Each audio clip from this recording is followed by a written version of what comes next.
कार्तिक कृष्ण पक्ष की अष्टमी तिथि को अहोई अष्टमी मनाई जाती है। इस दिन माताएं अपने संतान की लंबी उम्र और निसंतान महिलाएं संतान प्राप्ति के लिए अहोई अष्टमी का व्रत रखती हैं। इस साल अहोई अष्टमी 28 अक्टूबर को है। अहोई अष्टमी के दिन अहोई अष्टमी व्रत कथा अवश्य सुनना चाहिए। इससे अहोई माता सदैव प्रसन्न रहती हैं। तो आइए सुनते हैं अहोई अष्टमी की व्रत कथा। अहोई अष्टमी व्रत से दो कथाएं जुड़ी हुई है। अहोई अष्टमी की पहली कथा। किसी नगर में साहूकार रहता था। उसके 7 पुत्र थे। एक दिन साहूकार की पत्नी खदान में से खोदकर मिट्टी लाने के लिए गई, पर ज्यों ही उसने मिट्टी खोदने के लिए कुदाल चलाई, त्यों ही उसमें रह रहे स्याहू के बच्चे प्रहार से आहत होकर मृत्यु को प्राप्त हो गए। जब साहूकार की पत्नी ने स्याहू को रक्त रंजित देखा तो उसे बच्चों के मर जाने का अत्यधिक दुख हुआ, परंतु जो कुछ होना था वो तो हो चुका। यह भूल उससे अनजाने में हो गई थी, अतः वह दुखी मन से घर लौट आई। पश्चाताप के कारण वह मिट्टी भी नहीं लाई। इसके बाद स्याहू जब घर में आई तो उसने अपने बच्चों को मृत अवस्था में पाया। वह दुख से कतार हो अत्यंत विलाप करने लगी। उसने ईश्वर से प्रार्थना की कि जिसने मेरे बच्चों को मारा है उसे भी त्रिशोक दुख भुगतना पड़े। उसके बाद स्याहू के शाप से 1 वर्ष के अंदर ही सेठानी के 7 पुत्र काल कलवित हो गए। इस प्रकार की दुखद घटना को देखकर सेठ सेठानी अत्यंत शोकाकुल हो उठे। उस दंपति ने किसी तीर्थ स्थान पर जाकर अपने प्राणों का विसर्जन कर देने का मन में संकल्प कर लिया। मन में ऐसा निश्चय कर सेठ सेठानी घर से पैदल ही तीर्थ की ओर चल पड़े। उन दोनों का शरीर पूर्ण रूप से अशक्त न हो गया तब तक वे बराबर आगे बढ़ते रहे। जब वे चलने में बिल्कुल असमर्थ हो गए तो रास्ते में ही मूर्छित होकर भूमि पर गिर पड़े। उन दोनों की इस दयनीय दशा को देखकर करुणानिधि भगवान उन पर दयार्द हो गए और आकाशवाणी की, हे सेठ, तेरी सेठानी ने मिट्टी खोदते समय अनजाने में ही स्याहू के बच्चों को मार डाला, इसलिए तुझे भी अपने बच्चों का कष्ट सहना पड़ा।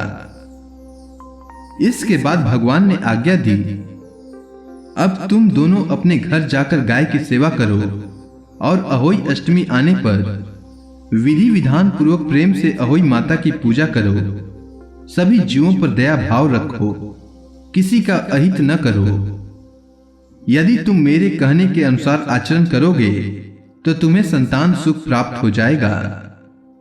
इस आकाशवाणी को सुनकर सेठ सेठानी को कुछ धैर्य हुआ और वे दोनों भगवती का स्मरण करते हुए अपने घर को प्रस्थान किए।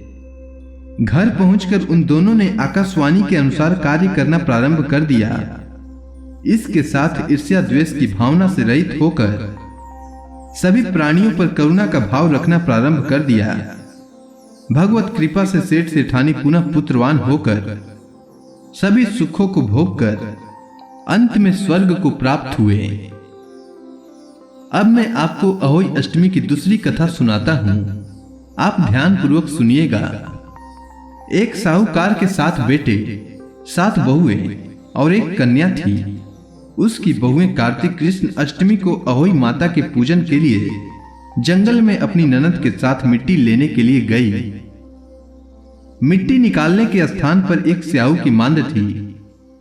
मिट्टी खोदते समय ननद के हाथ से स्याहू का बच्चा चोट खाकर मर गया।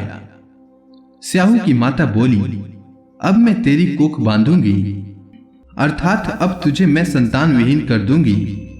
उसकी बात सुनकर ननद ने अपने भाभियों से अपने बदले में कोख बंधा लेने के लिए आग्रह की, परंतु उसकी सभी भाभियों ने उसके प्रस्ताव को अस्वीकार कर दिया। इसके बाद कुछ सोच समझकर छोटी भाभी ने अपनी कोख बंधाने की स्वीकृति ननद को दे दी। इसके बाद उस छोटी भाभी को जो भी संतान होती वे 7 दिन के बाद मर जाती। एक दिन पंडित को बुलाकर इस बारे में पूछा गया तो पंडित ने कहा कि काली गाय की पूजा किया करो, काली गाय रिश्ते में स्याहू की भाईली लगती है। वह यदि तेरी कोख छोड़ दे तो बच्चे जीवित रह सकते हैं। पंडित की बात सुनकर छोटी बहू ने दूसरे दिन से ही काली गाय की सेवा करना प्रारंभ कर दिया। वह प्रतिदिन सुबह सवेरे उठकर गाय का गोबर आदि साफ कर देती। गाय ने अपने मन में सोचा कि यह कार्य कौन कर रहा है, इसका पता लगाऊंगी। दूसरे दिन गाय माता तड़के उठकर क्या देखती है कि उस स्थान पर साहूकार की एक बहू झाड़ू लगा रही है। गौ माता ने उस बहू से पूछा कि तू किस लिए मेरी इतनी सेवा कर रही है और वह उससे क्या चाहती है। जो कुछ तेरी इच्छा है वह मुझसे मांग ले। साहूकार की बहू ने कहा, स्याहू माता ने मेरी कोख बांध दी है जिससे मेरे बच्चे नहीं बचते हैं। यदि आप मेरी कोख खुलवा दें तो मैं आपका बहुत उपकार मानूंगी। गाय माता ने उसकी बात मान ली और उसको साथ लेकर 7 समुद्र पार स्याहू माता के पास चल दी। रास्ते में कड़ी धूप से व्याकुल होकर दोनों एक पेड़ की छाया में बैठ गई। जिस पेड़ के नीचे वह दोनों बैठी थी उस पेड़ पर गरुड़ पक्षी का एक बच्चा रहता था। थोड़ी देर में ही एक सांप आकर उस बच्चे को मारने लगा। इस दृश्य को देखकर साहूकार की बहू ने उस सांप को मारकर एक डाल के नीचे छिपा दिया और उस गरुड़ के बच्चे को मरने से बचा लिया। इसके पश्चात उस पक्षी की मां ने वहां रक्त पड़ा देखा तो साहूकार की बहू को चोंच से मारने लगी। तब साहूकार की बहू ने कहा, मैंने तेरे बच्चे को नहीं मारा है। तेरे बच्चे को डसने के लिए एक सांप आया था, मैंने उसे मारकर तेरे बच्चे की रक्षा की है। मरा हुआ सांप डाल के नीचे दबा हुआ है। बहू की बातों को सुनकर वह प्रसन्न हो गई और बोली, तुझे जो कुछ चाहिए मुझसे मांग ले। बहू ने उससे कहा, 7 समुद्र पार स्याहू माता रहती है, तू मुझे वहां पहुंचा दे। तब उस गरुड़ पंखनी ने उन दोनों को अपनी पीठ पर बैठाकर समुद्र के उस पार स्याहू माता के पास पहुंचा दिया।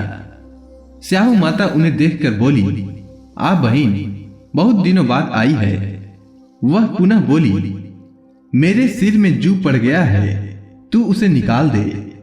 उस काली गाय के कहने पर साहूकार की बहू ने सिलाई से स्याहू माता की सारी जुओं को निकाल दिया।